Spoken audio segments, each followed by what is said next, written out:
Assalamualaikum warahmatullahi wabarakatuh. Selamat sore, selamat pagi, selamat malam teman-teman FISIP. Balik lagi di program Ngopi, ngobrolin prestasi.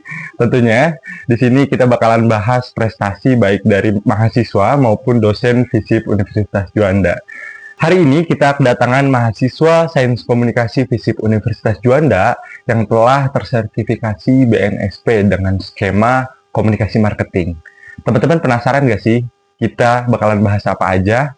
Yuk ikutin podcastnya sampai selesai. Tanpa perlu lama-lama, langsung aja kita panggil Kak Daniel dari Sains Komunikasi FISIP Undida. Silakan Kak Daniel masuk. Assalamualaikum. Waalaikumsalam. Gimana kabarnya Kak Daniel? Alhamdulillah baik. Waduh, lagi sibuk apa ini sekarang nih? Sibuknya gini-gini aja Bang. LDKM. LDKM Oke. santuy ya Bang dah. Sebelumnya makasih banyak Kak Daniel udah datang ke sini buat ngobrol-ngobrol sama teman-teman FISIP buat ngebahas sedikit prestasi yang kita punya. Guna ya ngemotivasi teman-teman FISIP yang lain untuk bisa bikin prestasi di kemudian hari gitu sih Kak Daniel. Semoga ya Amin, mudah-mudahan kayak gitu. prestasi insya Allah. Insya Allah. Nah, Kak Daniel, kan yang aku tahu nih prestasi yang Kak Daniel punya yaitu tersertifikasi BNSP dengan skema komunikasi marketing. Ya. Nah, yang mau aku tanyain pertama tuh, gimana sih awal mulanya bisa ikut pelatihan sertifikasi BNSP ini dengan skema komunikasi marketing? Oke. Halo teman-teman semua, teman-teman Fazra. Alhamdulillah terima kasih sebelumnya karena sudah mengizinkan aku untuk datang ke sini sharing-sharing ya. Prestasi ya semoga itu prestasi alhamdulillah. Amin. Tapi memang balik lagi itu namanya peluang baik yang aku sambut pada akhirnya. Jadi teman-teman, aku Daniel dan sebelumnya aku dapat peluang untuk dapat sertifikasi profesi. Itu konsepnya spesialis marketing communication Spesialis. Yes, itu dia. Dan awal mulanya sih sebenarnya karena aku juga pernah ikut program dari Disbudpar Kabupaten Bogor. Yap. Jadi kita dari UMKM itu dikumpulkan hasil dari kurasi mereka, terus kita sharing bareng hasil karya kita atau barang yang kita perdagangkan di satu forum. Terus akhirnya kita punya satu grup bersama. Nah disitulah kita sharing informasi. Dari Disbudpar. Ya, di Kabupaten Bogor. Nah, kebetulan pada bulan Agustus kalau nggak salah ya, itu ada informasi terkait dengan sertifikasi nasional itu. Dari Disbudpar informasinya. Terus akhirnya aku coba buat submit juga, siapa tahu memang rezekinya di situ. Betul. Dan akhirnya memang alhamdulillah aku berhasil lolos gitu ya. Dan persyaratannya memang salah satunya adalah coba sertakan dulu CV-nya. Terus pengalamannya apa? Buat gitu. Menunjang ya nanti. Ya, karena memang ada dua skema mungkin ya. Yang skema mandiri kan keluar biaya yang lumayan lah menguras kantong. Betul. Nah, karena ini program dari kabupaten, akhirnya kita dapat subsidi. Dan ada seleksi juga ya? Ya, ada seleksi juga. Dan akhirnya alhamdulillah aku ketemu juga sama teman-teman seluruh Kabupaten Bogor waktu itu. Ya kita berlangsung selama 3 hari tesnya. Wow, ujiannya 3 hari ya? Ujiannya 3 hari itu. Alhamdulillah seru, pengalaman baru. Ya semoga bisa memberikan peluang baru untuk jenjang ke depannya. Amin. Teman-teman juga jangan lupa kalau punya keahlian di satu bidang, boleh banget tuh ikutan sertifikasi BNSP, baik mandiri maupun ya kayak Kak Daniel tadi ikut program-program kayak gitu. Karena itu bisa menunjang ya, Mas Daniel ya. Bisa menunjang nanti di dunia kerja atau di saat teman-teman masuk ke dunia industri lah. Yes. Nah, pertanyaan kedua nih, Mas Daniel. Ketika ujian tuh, pas ujian sertifikasi BNSP, apa aja sih tahapan-tahapan yang dilaluin? Entah itu seminar proposal atau bikin portfolio dan lain sebagainya itu awalnya gimana aja sih? Buat ujian. Jadi kalau dari awal itu kita dikasih pengenalan secara dasar dulu apa itu ilmu komunikasi, apa itu ilmu marketing. Karena kita di sini kan lintas usia teman-teman. Jadi nggak semuanya di usia muda, tapi ada juga yang memang sok itu namanya Pak Irman, umurnya 60 tahun dia punya usaha juga, akhirnya mengikuti sertifikasi juga. Jadi si mentornya ini ngasih pengenalannya secara sederhana. Jadi alhamdulillah mudah dimengerti. Efektif komunikasinya ya? Yes, efektif. Makanya di satu hari pertama itu kita full pemaparan materi. Terus kemudian ada sesi sharing tanya jawab juga. Terus ada juga gagasan disampaikan terkait dari teman-teman yang ikut sertifikasi. Emang mereka nih punya usaha apa dan apa harapannya ketika memang dapat nih lolos dari sertifikasi ini. Kayak gitu. Terus akhirnya dilanjut ke hari kedua. Nah, inilah ujiannya, tasnya ya. Kita diminta buat proposal kreatif. Proposal kegiatan. Yes, proposal kegiatan untuk sponsorship. Oke. Jadi kita diminta mengonsep sebuah kegiatan full dengan penawaran menariknya, feedbacknya untuk si sponsorship ini apa. Itu cukup lama ya ngambil waktunya karena harus menggunakan ide-ide baru juga gitu biar nggak template. Iya, betul. Dan akhirnya itu ada di monitoring lagi. Pada monitoring. Yes, jadi di hari kedua ini kita buat secara mandiri, nanti dimonitor lagi hasilnya seperti apa. Bahkan ada revisinya juga kayak skripsi. Oh alah, ada revisinya nih dari proposal yang udah dibuat. Ya. Oke. Apakah memang kegiatan ini cakupannya secara umum bermanfaat, terus juga feedback yang baik bagi dua belah pihak, kita yang sebagai pengaju kegiatan juga kepada si perusahaan. Karena yang aku pelajarin dari hasil kegiatan kemarin, ini cara pengajuan kita menggunakan bahasa-bahasa yang menarik untuk bisa menarik si sponsor-sponsor tadi. Untuk jadi promotor lah ya bahasanya. Promotor tadi lah. Kayak gitu.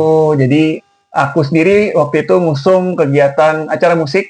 Karena memang passionnya di situ. Dan udah pernah sebelum ikut sertifikasi itu udah pernah punya portofolio di acara musik. Alhamdulillah pernah teman-teman. Dan itu yang dijadiin bahan proposal. Ya, itu yang jadi teman-teman proposal. Ya, semua berkat Absolute Mayhem. Halo Absolute Mayhem. Terima kasih. Jadi aku ngangkat lagi tema kegiatan si Gigs musik ini dengan konsep band Bogor Raya. Terus juga target-target sponsorship yang aku ingin gapai kemana aja, karena di sesi kegiatan kemarin kita diminta untuk perinciannya ini. Kayak misalkan RAB udah pasti, tema kegiatannya udah pasti, terus kemudian harus dicantumkan tuh sponsorship mana yang mau dituju. Apalagi misalkan minuman berenergi atau bahkan sponsor dari Indomie kayak gitu-gitulah. Nah, itu harus ditulis supaya mereka bisa ngelihat upaya logisnya untuk kita nyesuaiin RAB yang kita akan keluarkan nanti. Karena kan gak semua sponsorship itu bakal keluarin harga yang wah untuk sebuah event. Apalagi kalau memang kita sebagai perintis. Nah, itulah makanya nilai jualnya di situ. Penuh perhitungan ya untuk sponsorship ngeluarin uang, ngeluarin budget. Kayak gitu. Terus kalau misalkan kita menggunakan template sederhana, feedback untuk si sponsorship itu akan membuka tenan secara gratis. Posisinya di sini. Itu mendapat kritik bahkan kemarin karena dianggap hal yang biasa. Tapi itu sempat dicobain. Ya, aku pakai cara itu. Tapi kemudian dianggap sudah biasa. Jadi kamu harus menggunakan yang lain. Harus beda ya? Ya, feedback apakah memang dengan bahasa-bahasa marketing yang ini bisa menjadi citra yang baik untuk sebuah perusahaan, kemudian mendukung kegiatan-kegiatan anak muda. Yang bisa mencakup seluruh Bogor Raya. Nah, kayak gitu itulah. Ternyata ada secara teori itu ngaruh tuh. Menarik minatnya di situ. Jadi di hari kedua itu kita full tuh si proposal. Di hari ketiga, ini dia. Tuh? Penasaran banget di hari ketiga. Ini udah ujiannya. Kita langsung ujian secara lisan ke final nih. Yes, ke apa yang namanya? Penguji lah ya. Tim penguji, sorry. Asesor. Ya, betul. Jadi tim Tenet. Iya, betul. Lulus apa tidak nih? Ya, jadi di hari ketiga kita langsung diuji sama tim asesor. Di tim asesor ini mempertanyakan bagaimana konsepnya, berapa RAB-nya, dan bahkan berapa surplusnya. Surplusnya pun dihitung? Ya. Jadi kemarin karena aku menggunakan hitungan sederhana banget yang aku nggak nyari cuan, tapi setidaknya cara ini bisa berjalan dan menguntungkan walaupun tidak banyak, itu bahkan mendapat juga komentar. Dapat kritikan tuh. Bahkan untuk event seperti ini kalian berapa puluh SDM-nya, feedback untuk kalian tuh apa? Jadi diusahakan, ini kita kan udah orientasinya bisnis ya. Industri ya? Nah, itu dia. Jadi sebisa mungkin, ini dari mana peluang-peluang untuk kalian bisa juga menikmati apa yang udah kalian keluarkan nih.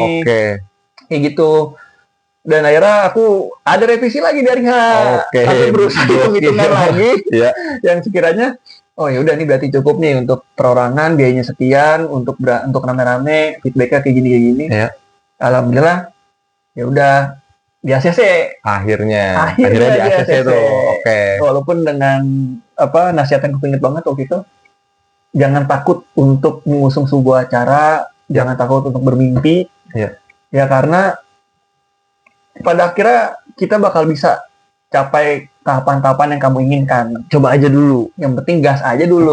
Gokil. Gitu. Apalagi masih muda. Betul. Gitu. Habisin gagalnya yang sekarang lah. Betul. Karena nggak ada yang tahu rezeki itu ada di mana. Trial error kita tuh pas masih masa kuliah ya. Itu kesempatan kita untuk nyobain kegagalan sebelum akhirnya nyoba keberhasilan kayak gitu teman-teman. Bener gak sih? Betul banget. Dan asesornya memang baik banget. Wow. Terima kasih Bapak asesorku yang dari Semarang. Terima kasih Bapak asesor. ada dua orang tuh. Dua orang asesornya itu yang uji. Jadi teman-teman ganti-gantian dari sore sampai malam tuh kita ujiannya. Ya alhamdulillah ternyata aku dapat rezeki yang baik di situ dan dapat sertifikasinya. Alhamdulillah. Dan memang sertifikasinya keluar setelah 3 bulan. 3 bulan pasca ujian. Oke, baru keluar tuh sertifikasinya. Oke, Kak Daniel. Karena kita sekarang udah di akhir sesi nih, apa sih harapannya ke depan buat Kak Daniel sendiri dan juga mungkin barangkali ada motivasi buat teman-teman FISIP Unida yang mana nanti bisa ngebangkitin semangat mereka untuk berprestasi juga di kemudian hari. Ada gak tuh kira-kira Kak Daniel? Yang pertama jangan mudah surut. Jadi kita benar-benar harus antusias sama hidup kita sendiri, sama mimpi-mimpi kita. Dan selagi ada upaya logis untuk kita nyampe ke tahapan itu, coba kejar. Coba kejar. Kalian juga punya teman-teman sekitar yang sama-sama saling support. Kita bisa ngebentuk apapun yang kita mau secara individu maupun kelompok. Dan ya kita bisa ciptain hal-hal baik secara bersama bahkan. Oke. Dan berarti Kak Daniel, prestasi itu bukan hanya tentang kita juara kelas, juara di kelas, juara di kampus, juara 1 lomba A, juara 2 lomba B. Bukan hanya sekedar itu ternyata ya. Tapi lebih jauh daripada itu ternyata prestasi itu. Bahkan ketika kita bisa lebih baik dari hari kemarin pun, itu merupakan prestasi untuk diri kita sendiri. Sepakat gak sih, Kak Daniel? Kalau bicara soal prestasi lomba dan akademik lainnya, ya kita punya jalurnya masing-masing. Jadi bukan berarti yang tidak memiliki prestasi akan tumbang. Tapi banyak hal yang bisa kita coba raih, teman-teman. Oke. Thank you, Kak Daniel. Udah ngobrol, udah ngasih motivasi juga buat teman-teman mahasiswa FISIP. Mudah-mudahan dari obrolan kita sekarang ada insight yang bisa diambil sama teman-teman FISIP Unida. Sampai ketemu di program selanjutnya.